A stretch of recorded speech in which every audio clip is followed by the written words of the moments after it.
Así que, hermanos, me gustaría pedirles si me pueden acompañar a buscar Efesios 2, versículos del 11 al 22.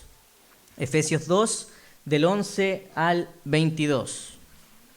Dice así: Por tanto, acordaos que en otro tiempo vosotros, los gentiles, en cuanto a la carne, erais llamados incircuncisión por la llamada circuncisión hecha con mano en la carne. En aquel tiempo estabais sin Cristo, alejados de la ciudadanía de Israel y ajenos a los pactos de la promesa, sin esperanza y sin Dios en el mundo. Pero ahora en Cristo Jesús, vosotros que en otro tiempo estabais lejos, habéis sido hechos cercanos por la sangre de Cristo, porque Él es nuestra paz, que de ambos pueblos hizo uno, derribando la pared intermedia de separación, aboliendo en su carne las enemistades, la ley de los mandamientos expresados en ordenanzas, para crear en sí mismo de los dos un solo y nuevo hombre, haciendo la paz. Y mediante la cruz reconciliar con Dios a ambos en un solo cuerpo, matando en ella las enemistades. Y vino y anunció las buenas nuevas de paz a vosotros que estabais lejos y a los que estaban cerca. Porque por medio de él los unos y los otros tenemos entrada por un mismo espíritu al Padre. Así que ya no sois extranjeros ni advenedizos, ni conciudadanos de los, sino conciudadanos de los santos y miembros de la familia de Dios, edificados sobre el fundamento de los apóstoles y los profetas, siendo la principal piedra del ángulo Jesucristo mismo, en quien todo el edificio bien coordinado va creciendo para ser un templo santo en el Señor, en quien vosotros también sois juntamente edificados para morada de Dios en el Espíritu. Amén. Esta es la palabra del Señor y les invito a orar para que el Señor nos hable en el día de hoy.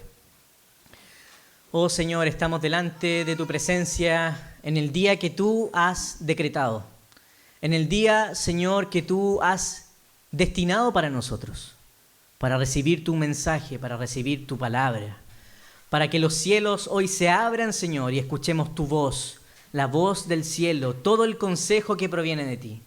Por eso, oh Señor, oro en esta mañana por tu iglesia. Oro, Señor, por cada uno de los que estamos aquí delante de tu presencia, por tu Espíritu Santo. Queremos ser guiados por tu Espíritu. Queremos escucharte. Queremos, Señor, tal como decíamos al principio de este culto, que a través de la predicación tú abras hoy nuestros corazones, abras nuestras mentes, Señor, para darnos tus consejos. Y los cierres también y selles estas palabras con tu Espíritu Santo. Bendice mi vida, Señor. Quiero ser guiado por ti. Quiero que tú hables, Señor, que tu nombre sea glorificado y el mío sea menguado, Señor. En el nombre de Jesús, amén. Amén. Queridos hermanos, para este pasaje les quiero dar un poco de contexto. Muchos yo sé que han leído el libro de Efesios, específicamente la iglesia de Éfeso, y les quería dar un poco y partir este sermón familiar de la familia de la fe, hablando del contexto que tenía esta iglesia, la iglesia de Efesios. La ciudad de Éfeso era una ciudad muy grande, muy imponente en dimensión, pero también en influencia. En la antigua Turquía, lo que hoy conocemos como Turquía, es ahí donde estaba Éfeso. Pero también esta ciudad tenía mucho mover intelectual, pero también mover de algunas corrientes que no eran muy piadosas ni bíblicas, que digamos. Había mucha inmoralidad sexual, había muchas personas que contemplaban en ellos aconsejar que las personas no debían casarse, sino que solamente podían estar libres con quien quisieran, y esas costumbres se metieron a esta iglesia. Pablo le escribe a esta congregación pequeña de Éfeso y le escribe a los efesios desde la cárcel. Y seguramente esta iglesia había sido fundada como una plantación por Priscila y Aquila un tiempo anterior. Entonces Pablo escribe desde la cárcel, lo que es considerado como una de las epístolas carcelarias, si se pudiera decir, para animar a estos hermanos a ver realmente cuál era la verdadera identidad del pueblo de Dios bajo la palabra de su Dios. Entonces, si queremos saber, y si tú hoy quieres saber cuál es tu identidad, cuál es tu lugar dentro de la familia de la fe, es necesario que estudiemos Efesios. Si la iglesia necesita saber cuál es su identidad en el Señor, es muy importante estudiar Efesios, porque hay verdades radicales, centrales, que se nos comunican y que es muy importante que cada uno de nosotros podamos saber y entender el día de hoy. Bien, Pablo le está hablando a una congregación que mayoritariamente se constituía del pueblo gentil. De hecho, lo leímos en el pasaje. Pablo se dirige específicamente y le empieza diciendo: ustedes son gentiles, no son judíos en su mayoría. Es decir, como personas chilenas, como nosotros, no somos judíos, no tenemos una tradición judía. Por lo tanto, Pablo les escribe a esta gente, a estos gentiles. Un comentario bíblico decía que para un judío era terrible si se unía o se casaba con alguna mujer gentil. De hecho, la costumbre judía era tan radical que si un hombre se casaba con una mujer no judía, se preparaba su funeral en ese momento. Se celebraba su funeral en ese momento, aunque la persona estuviera viva. Tú dices, ¡uy, qué macabro! Pero para los judíos ya significaba que esta persona judía que se unía con alguien no judío, un yugo desigual, era alguien ya que no formaba parte de su pueblo, alguien muerto. Súper fuerte el comentario, ¿no? Muy, muy, muy fuerte. Pero Pablo les escribe a estas personas que han sido menospreciadas por tanto tiempo, a los gentiles. En el versículo 2 y 13 dice: en aquel tiempo estabais sin Cristo, le dice a los gentiles, alejados de la ciudadanía de Israel, claro, eran considerados como una clase menor, y ajenos a los pactos de la promesa, sin esperanza y sin Dios en el mundo. Pero ahora en Cristo Jesús, vosotros que en otro tiempo estabais lejos, habéis sido hechos cercanos por la sangre de Cristo. El apóstol Pablo sigue con esta distinción, y no es que el apóstol Pablo sea malo o tenga una mala motivación de decirle a los gentiles que son inferiores, ni pararse él como un buen judío del Sanedrín judío, de una élite judía, a decirle: ustedes son inferiores a mí, sino que habla de algo que hemos hablado anteriormente, el pacto de la promesa. Y les dice el apóstol Pablo: ustedes no tenían el pacto, a ustedes no fue anunciado el pacto específicamente como pueblo, pero en Cristo Jesús ustedes son llamados a ser parte de lo que llamamos la iglesia, lo que llamamos el pueblo del Señor. Entonces, cuando él menciona esta esperanza en esos versículos, apunta a la esperanza que tenían los judíos. Los judíos siempre apuntaron su esperanza a su Mesías. Siempre estuvieron viviendo apuntando a que iba a venir su libertador. Pero para los gentiles no había ni siquiera esa esperanza. No había llegado ni siquiera ese mensaje para ellos. Entonces Pablo se dirige a ellos con siquiera esta esperanza que pudieran tener. El contexto, como les decía, de esta iglesia en Efesios era marcada por la cultura griega. Y muchos dicen que la cultura griega, la historia del pueblo griego es una cultura muy rica, ¿cierto? Muchos pensadores, filósofos, mucho movimiento cultural, intelectual se movía en la época. Por ende se dice que es una generación o una cultura iluminada en muchos aspectos intelectuales, pero también un pueblo o una cultura muy volátil. Escuchen lo que decía un poeta griego. Dice: brotamos y florecemos como las hojas del árbol, y nos agajamos y perecemos. Al principio el poema es súper alegre: brotamos, florecemos, todo bien, pero después dice: nos marchitamos, nos ajamos y perecemos. Esto era algo muy característico en el ánimo o el espíritu de los griegos.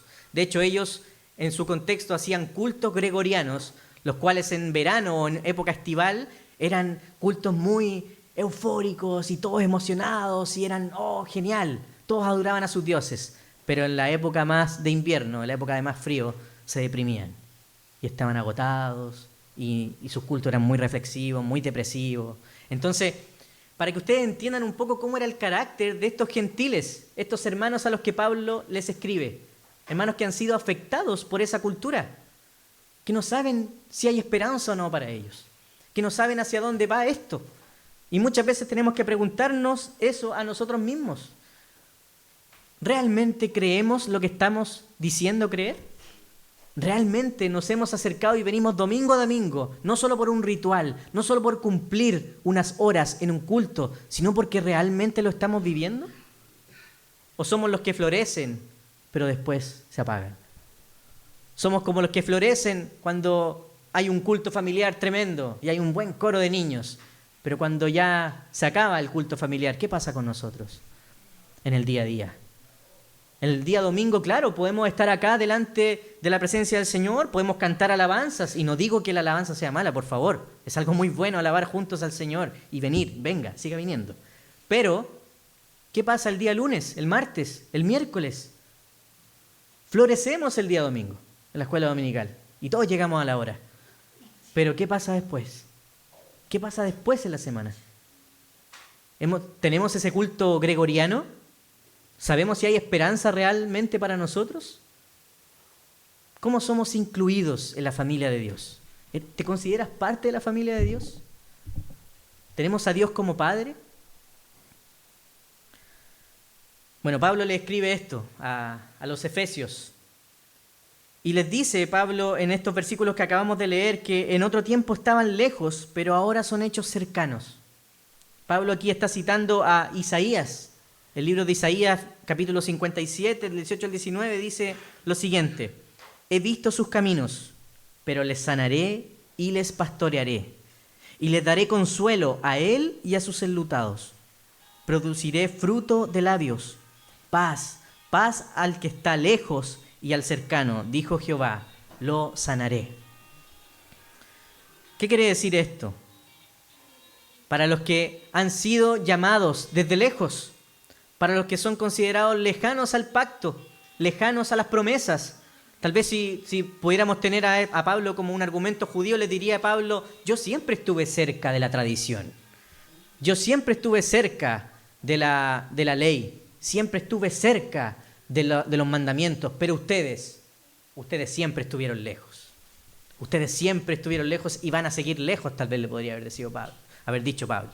Pero Pablo le está diciendo lo contrario. Cita al profeta Isaías. ¿Y qué dice Isaías? Yo he visto sus caminos. He visto que los caminos de estas personas eran lejanos. He visto que se movían tal vez lejanos a la promesa, al pacto del Señor, a los mandamientos del Señor. Pero los sanaré, los pastorearé, les daré consuelo, produciré fruto de labios y dejaré paz en ellos, dice. Paz al que está lejos y al cercano. ¿Qué quiere decir esto? ¿Qué quiere decir Isaías? Paz al que está lejos y al que está cercano. Desde antes de Cristo se anunció el Evangelio a los gentiles. Paz al que está lejos y paz al que está cercano a la ley del Señor. Hay paz para con Dios. Entonces, esto es un llamado familiar en la fe. Lo que Pablo está haciendo hoy es un llamado familiar para que seamos incluidos como un cuerpo, una familia, bajo la cabeza que es nuestro Señor. Entonces la familia de fe que ha querido constituir Dios es una familia netamente basada en su misericordia. Lo que decía Isaías: los que están lejos los voy a traer cerca. En aquel tiempo, dice Pablo, estábamos sin esperanza y sin Dios. Debemos pensar de dónde el Señor nos ha traído, en qué caminos nos tomó y nos rescató el Señor, para que seamos traídos cerca a la familia de Él. Si hoy estás en la familia del pueblo de Dios, si hoy, querido hermano, reconoces que has sido rescatado solamente por gracia, no por tus méritos, sino por los méritos de Jesucristo, desde los caminos más profundos de tu pecado, desde los caminos más profundos del orgullo, desde los profundos valles de sombra y de muerte, dice David, hemos sido acercados, sanados y pastoreados por el Señor. Pensemos, ¿el Señor ha sido fiel? Claro que ha sido fiel. ¿Hemos sido sanados, pastoreados por el Señor? Claro que así ha sido. Aunque parece que vamos caminos lejanos, aunque parece que apuramos nuestro paso para alejarnos del Señor en la semana, el Señor nos vuelve a traer, nos vuelve a llamar con su evangelio, a ser parte de la familia de la fe. Por eso Pablo le dice a estos gentiles: no están lejanos. Durante mucho tiempo les dijeron a ustedes son lejanos a la ley, lejanos al Señor. Pablo les dice: no están lejanos, ahora están cerca. ¿Por causa de qué? De la sangre de Cristo. No debes sentirte lejano, hermano. En la familia de la fe no debes actuar como si estuvieras lejano tampoco, sino que debes saber una cosa: por la sangre de uno es Dios quien mora contigo. No has sido lejano. Si hoy estás por primera vez en este lugar, o si has venido por segunda, tercera vez o vienes de visita, eres bienvenido a la familia de la fe. No porque te damos la bienvenida con un cartel, no porque te damos la bienvenida con un PowerPoint, ni una pantalla, ni una canción, sino que te damos la bienvenida porque decimos: es la sangre del Cordero la que nos reúne. Tienes el rocío de la sangre de Cristo juntamente conmigo. Es la sangre del Cordero la que nos hace partícipes del mismo cuerpo, la misma iglesia. A eso hemos sido llamados. Vamos al versículo 14 y 15. Miren cómo sigue argumentando Pablo esto. Dice: porque Él, Jesucristo, es nuestra paz, que de ambos pueblos hizo uno, derribando la pared intermedia de separación, aboliendo en su carne las enemistades, la ley de los mandamientos expresados en ordenanzas, para crear en sí mismo de los dos un solo y nuevo hombre, haciendo la paz. Pablo dice primeramente, en estos versículos, habla de que hay pueblos, hay ambos pueblos, y después habla de un pueblo. Lo dice al principio, pero también lo dice al final de este extracto, es la misma idea. De dos hombres hizo un nuevo hombre. Y en el griego de este pasaje existen dos términos para referirse a lo nuevo. El término neos, que significa nuevo pero respecto al tiempo, pero de algo que ya existe. Por ejemplo, un lápiz. Vamos a crear un nuevo lápiz. Y se crea un nuevo lápiz, pero la especie de lápices ya viene hace mucho tiempo atrás, ¿cierto? Podemos crear un nuevo modelo, un nuevo color, una nueva función, pero sigue siendo el mismo lápiz. Va a estar en la misma categoría. O un libro, por ejemplo, lo mismo. Pero el término kainos, que se utiliza en este versículo que Pablo está diciendo, se refiere a algo totalmente nuevo en su especie. Entonces no quiere decir que Pablo estaba diciendo que Dios tomó un pueblo como los judíos y tomó otro pueblo como los gentiles, y de estos dos hizo una mezcla y era un tercer pueblo, sino que Pablo está diciendo: tomé un pueblo, tomé otro pueblo y estoy haciendo un pueblo totalmente nuevo. Por eso el apóstol Pablo dice en otro pasaje: el que está en Cristo, nueva criatura es. No es el mismo hombre. No es el mismo hombre con algo cambiado, aspectos cambiados, lo formatearon. No, es un hombre nuevo, nueva criatura es. Las cosas viejas pasaron. He aquí todas son hechas nuevas. Entonces lo que Pablo está queriendo decir con este kainos se refiere a una novedad. Hay un pueblo especialmente creado de todas las ramas. Los que tienen y pensaban que eran autosuficientes, los que pensaban que estaban muy cercanos y con su ley esculpida en todos lados, y aquellos que nunca habían escuchado del Señor. De esos, de todas las corrientes, el Señor nos ha llamado para ser conformados una familia en la fe.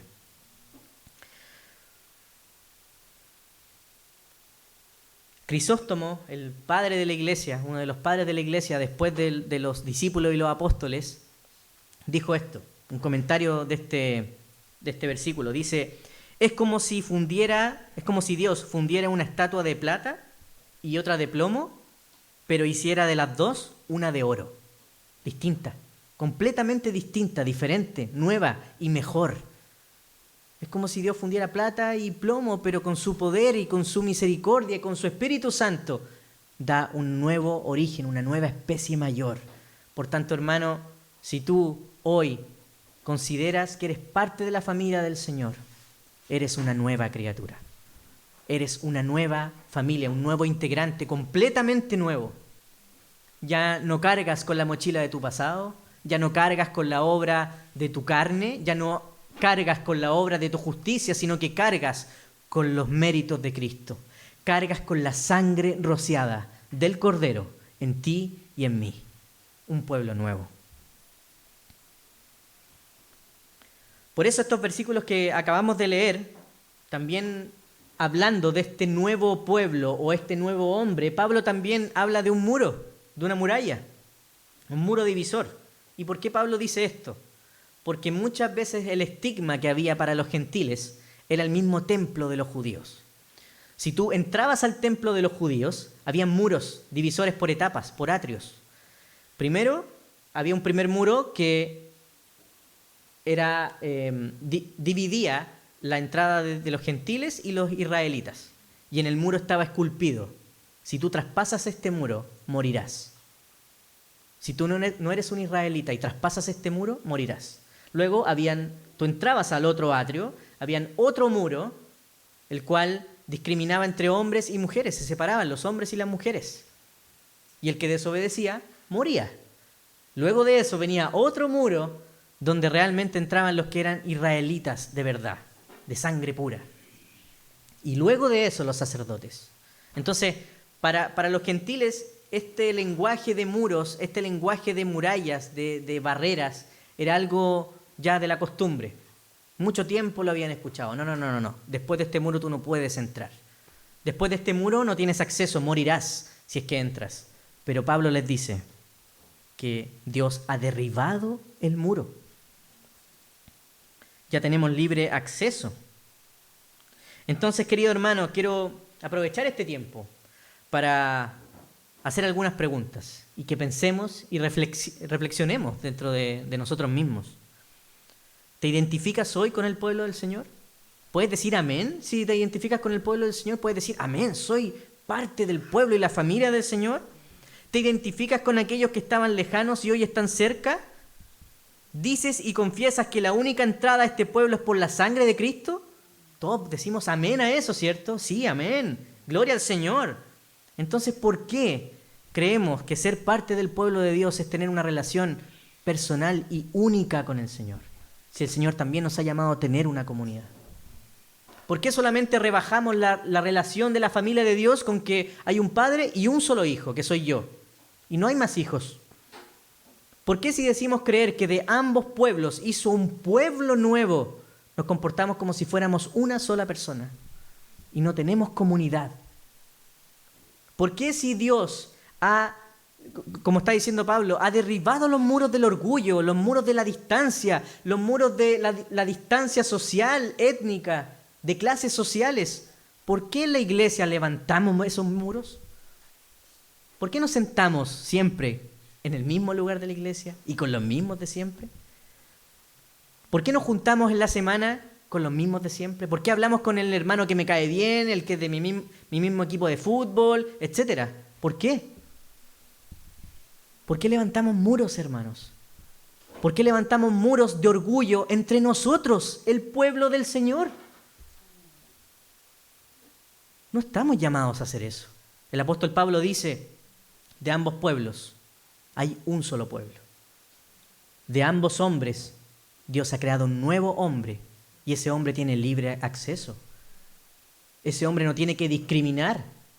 Muchas veces en la unión matrimonial o en los cultos matrimoniales, no sé si han ido a algún culto matrimonial o un matrimonio, celebración de matrimonio. El pastor, ¿qué dice?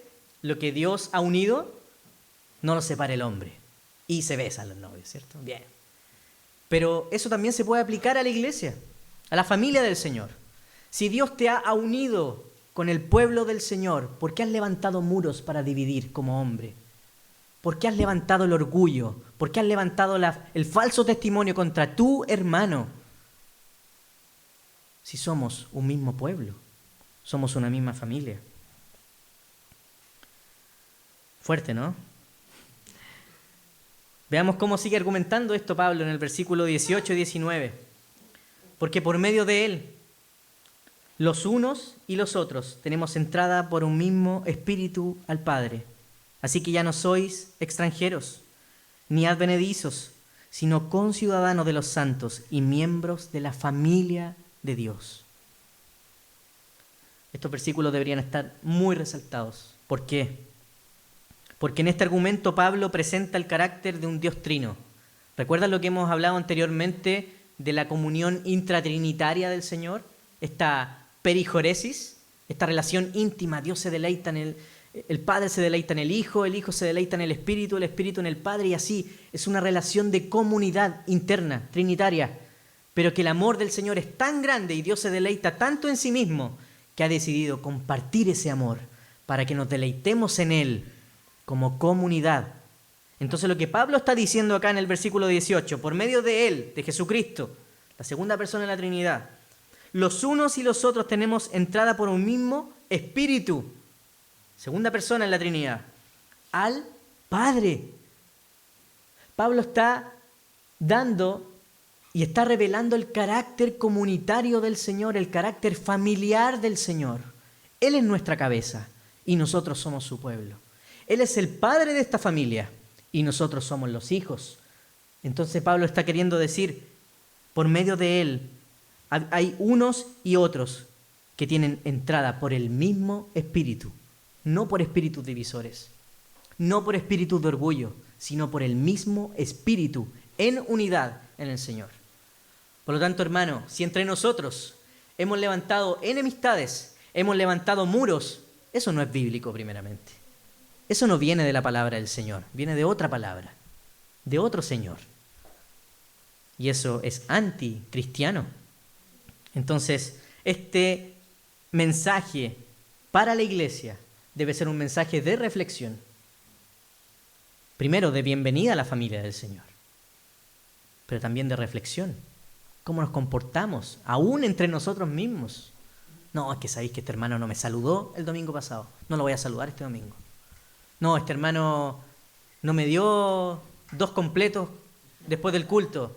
Me dio solo 1 y sin mayo más encima. No lo voy a saludar.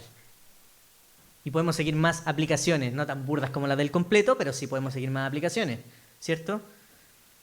Entonces, hermanos, cuando somos bienvenidos, somos llamados a una comunidad de fe, hay distintos dones, hay distintas formas de ser, distintos talentos, tal vez, distintos contextos de cómo venimos, pero conformamos la misma familia, comemos del mismo plato, se nos sirve la misma mesa y el Señor nos sirve a todos por igual.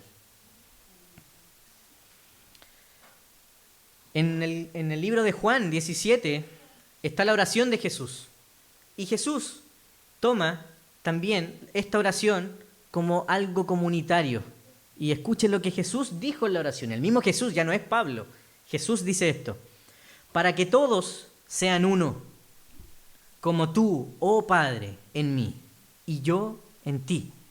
Que también ellos sean uno en nosotros, para que el mundo crea que tú me enviaste.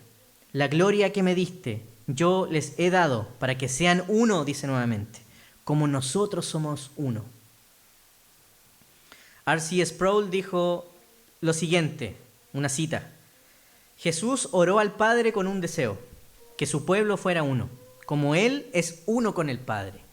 Por eso es tan escandaloso, dice Sproul, si no queremos ser uno con el hermano, porque va en contra del deseo y la preocupación de quien es cabeza de la iglesia, Jesucristo.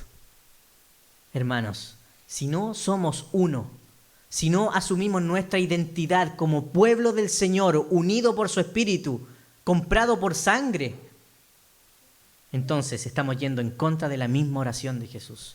Estamos negando la oración de Jesús. Estamos negando la obra del Señor Jesús. Así de grave, así de profundo es no tener unidad, no mantener la comunión, la común unión en el pueblo del Señor. Somos miembros de la misma familia. Nos podemos servir entre hermanos. Nos podemos soportar incluso entre hermanos. El apóstol Pablo desarrolla esta idea también más adelante y dice: sopórtense unos a otros. Van a haber cosas que se van a rozar, van a haber diferencias de opinión, van a haber diferencias de actuar, pero deben soportarse y amarse en el Señor. Porque somos uno, no lo olviden, un solo pueblo, llamado por el Señor. Por eso en el versículo 19 y 20 dice: ya no son extranjeros, no son advenedizos, sino que somos conciudadanos de los santos y miembros de la familia del Señor. Muchos han tomado estos versículos tan a la ligera, pero para ser considerado la familia de Dios, el cuerpo del Señor, debemos tener esto en mente. No podemos negar la obra de nuestro Señor Jesucristo. No podemos negar el valor de la muerte y la reconciliación que Dios hizo, llamando de todos los lugares a los creyentes para reconciliarlos con el Padre, y que ese pueblo se glorifique con Dios presente. No levantemos muros. Versículo 20, edificado sobre el fundamento de los apóstoles y profetas, siendo la principal piedra del ángulo, Jesucristo mismo. Queridos hermanos, la familia del pacto, la familia tanto en tu casa, con tu hogar, tu esposa, tu esposo, tus hijos, como también la familia de la fe en la iglesia, tiene que estar siempre fundamentada y cimentada ¿en qué? En el fundamento que tenían los profetas y los apóstoles. ¿Qué quiere decir esto? Los profetas, el Antiguo Testamento, y los apóstoles, el Nuevo Testamento. Tiene que estar fundamentada en la palabra del Señor. Porque esos fundamentos llegarán a algo más profundo y más firme, que es la piedra angular. Y muchos han desechado la piedra angular. Se fundamentan en sus obras, se fundamentan en la riqueza, se fundamentan en la prosperidad, se fundamentan en muchas cosas. Pero debemos fundamentarnos en la roca que es nuestro Señor Jesucristo y quien dirige esta familia. Edificado sobre el fundamento de los apóstoles y los profetas, la Biblia. Ese fundamento es cimentado en la piedra que da todo ángulo y toda firmeza a todo lo que hemos de construir como iglesia. Por eso Jesús dice, y lo vimos en la escuela dominical, toda la escritura, todo el epígrafen habla de mí. Ya para ir concluyendo, versículos 21 y 22 dice, en quien todo el edificio que está siendo fundamentado, ¿cierto?, creciendo, bien coordinado, va creciendo para ser un templo santo en el Señor, en quien vosotros también sois juntamente edificados para morada de Dios en el Espíritu. En el Nuevo Testamento el apóstol Pablo sigue el argumento y la metáfora de un edificio que tiene sus bases, ¿cierto?, que está fundamentado en la roca, la cual es el Señor, pero este edificio tiene columnas, tiene piedras, tiene ventanas, tiene vitrales, tiene muchas cosas, es muy variado. Y así es como podemos ver a nuestro hermano, con distintos dones, distintas capacidades, distintas formas de ver o aplicar la palabra del Señor a su vida, ¿cierto? Pero este edificio es un edificio dinámico, dice Pablo. Va creciendo, se va coordinando en la palabra del Señor. Se va ajustando a lo que Dios dice de él. Y este edificio va creciendo y se van añadiendo más partes y se van añadiendo más construcciones y va tomando más forma para la gloria del Señor. ¿Han escuchado que como cristianos y como personas somos templo del Espíritu Santo? Eso es algo personal, pero también somos templo en la familia. También somos templo, un edificio, dice Pablo, que se construye para la gloria del Señor. Pero en ese edificio, en ese templo construido como comunidad, no hay muros divisores. Todos construimos la misma estructura. Todos construimos el templo en el que la presencia del Señor habita libremente. Y nos podemos perdonar unos a otros. Nos podemos soportar unos a otros. Nos podemos edificar unos a otros. Por eso, si hoy has venido por primera, segunda vez, si estás buscando alguna iglesia, no sé cuál es la última persona que ha entrado a esta comunidad, pero hermano, eres bienvenido. Eres completamente bienvenido a la comunidad del pacto del Señor. Él es nuestra cabeza, Él nos coordina, Él nos da el crecimiento. Eres bienvenido a constituir la familia del Señor, la familia de la fe. Sabemos que para nosotros como cristianos protestantes lo importante no son los templos, ¿cierto? No le ponemos mucho esfuerzo a adornar tanto con estatuas, ni templos, ni grandes construcciones. Pero sí es importante que toda construcción, como su iglesia, el templo espiritual, con estos distintos materiales sean cimentados y fundados solamente por el Señor. Por eso estamos siendo invitados por el apóstol Pablo a ser considerados como parte de algo eternamente construido por el Señor. Y eso es la invitación a confiar en Jesucristo, quien es nuestra cabeza. En Colosenses, ya para ir terminando, capítulo 1, versículo 18, Pablo hace un anuncio tremendo a los colosenses, glorioso, que tiene que ver mucho con esta comunidad de pacto, tiene que ver mucho con esta iglesia, y con lo que quiero terminar este mensaje. Dice, Y Él, hablando de Jesús, es la cabeza del cuerpo que es la iglesia. El que es el principio, el primogénito de entre los muertos, para que en todo tenga la preeminencia. Por cuanto agradó al Padre que en Él habitase toda plenitud. Versículo 20. Y por medio de Él reconciliar consigo todas las cosas, así las que están en la tierra como las que están en los cielos, haciendo la paz mediante la sangre de su cruz.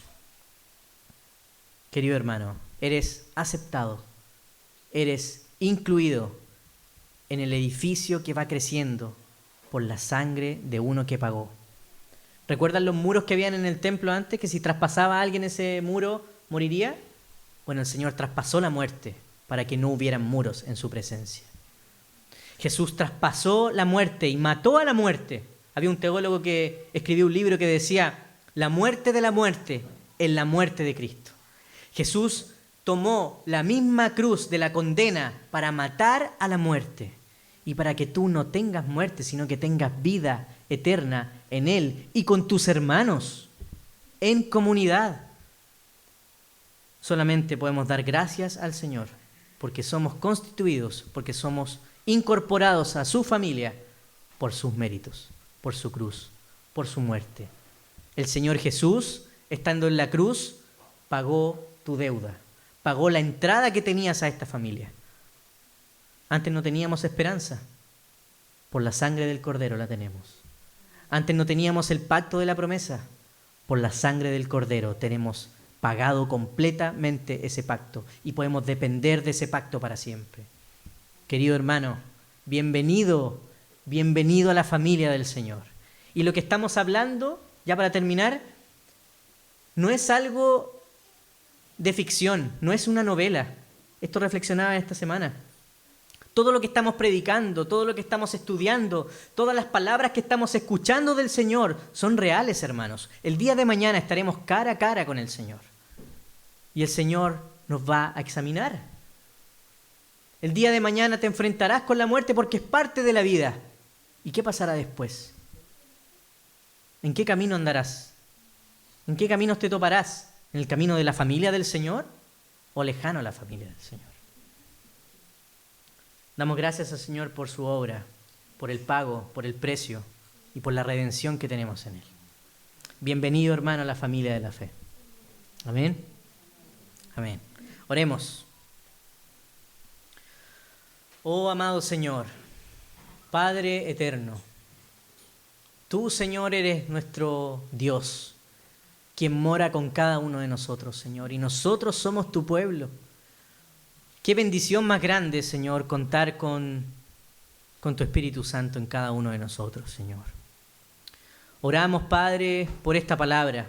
Queremos pedirte, Señor, que tú la hagas como algo experiencial en nosotros. Queremos vivir como la familia de Dios. Queremos ser parte de esta familia. Queremos, Señor, dejar todos nuestros caminos lejanos a ti y decirte, Señor, que tú nos traigas a tus caminos, que nos acerques a ti. Los que estábamos sin esperanza, en ti, Señor, queremos encontrar toda esperanza de salvación.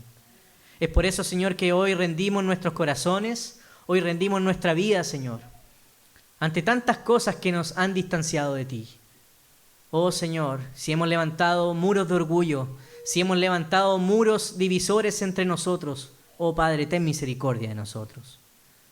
Te pedimos, Señor, que como iglesia tú nos fundamentes, nos sigas trayendo, Señor, día a día el avance, el progreso de tu reino, para que podamos darte la gloria en todo lo que hagamos, como un solo cuerpo, como una sola familia, en unidad, y celebrar esta unidad, bendecir esta unidad, Señor, porque tú nos diriges, porque tu sangre nos reúne, y porque en tu sangre, Señor, encontramos salvación, pero también tu familia, encontramos tu unión con nosotros. Bendecimos tu nombre en este día y te pedimos, Señor, por tu iglesia, por la iglesia en Valdivia. Trae, Señor, a los que han de necesitarte, desde todos los caminos, los que están lejos, acércalos, Señor. Pero también oramos por tu iglesia presbiteriana, por cada uno de los que estamos en este lugar y por cada familia representada, para que tú, oh Señor, nos hagas estar unidos y confiados en ti, en tus méritos y dándote la gloria en todo lo que hagamos. En el nombre de Jesús oramos. Amén.